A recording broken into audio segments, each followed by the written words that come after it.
Livro de Números 35. Disse mais o Senhor a Moisés nas planícies de Moabe, junto ao Jordão, na altura de Jericó. Dá ordem aos filhos de Israel que da herança da sua possessão deem aos levitas cidades em que habitem, também dareis aos levitas arrabaldes ao redor delas. Terão eles estas cidades para habitarem, e os arrabaldes delas serão para os seus gados, e para a sua fazenda, e para todos os seus animais.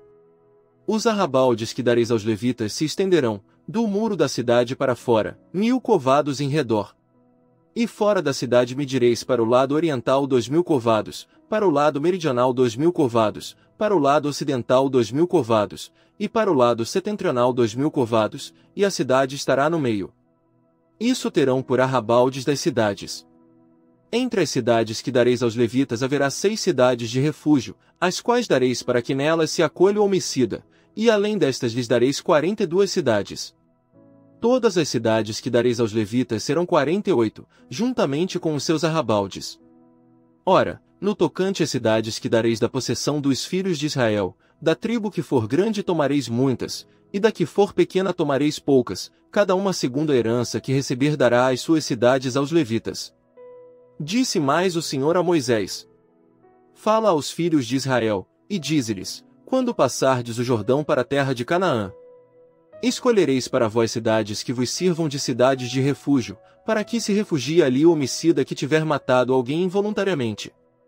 E estas cidades vos serão por refúgio do vingador, para que não morra o homicida antes de ser apresentado perante a congregação para julgamento.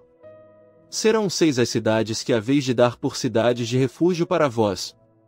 Dareis 3 cidades aquém do Jordão, e 3 na terra de Canaã, cidades de refúgio serão.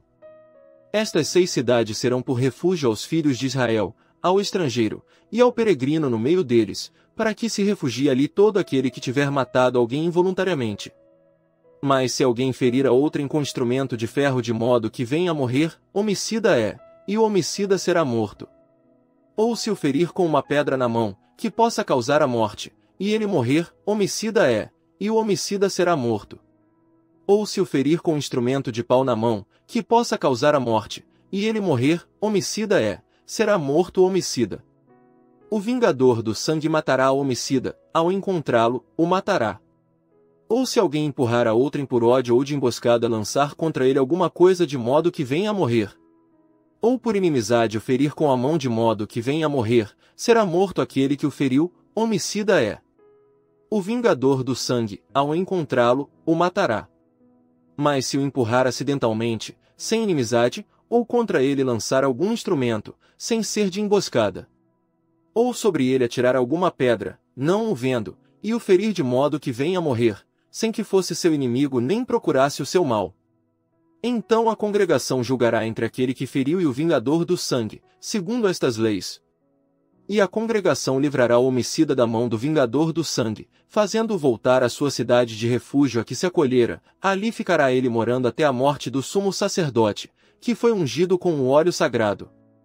Mas, se de algum modo o homicida sair dos limites da sua cidade de refúgio, onde se acolhera, e o vingador do sangue o achar fora dos limites da sua cidade de refúgio, e o matar, não será culpado de sangue. Pois o homicida deverá ficar na sua cidade de refúgio até a morte do sumo sacerdote, mas depois da morte do sumo sacerdote o homicida voltará para a terra da sua possessão. Estas coisas vos serão por estatuto de direito pelas vossas gerações, em todos os lugares da vossa habitação. Todo aquele que matar alguém, será morto conforme o depoimento de testemunhas, mas uma só testemunha não deporá contra alguém, para condená-lo à morte. Não aceitareis resgate pela vida de um homicida que é réu de morte, porém ele certamente será morto. Também não aceitareis resgate por aquele que se tiver acolhido à sua cidade de refúgio, a fim de que ele possa tornar a habitar na terra antes da morte do sumo sacerdote. Assim não profanareis a terra da vossa habitação, porque o sangue profana a terra, e nenhuma expiação se poderá fazer pela terra por causa do sangue que nela for derramado, senão com o sangue daquele que o derramou. Não contaminareis, pois, a terra em que haveis de habitar, no meio da qual eu também habitarei, pois eu, o Senhor, habito no meio dos filhos de Israel.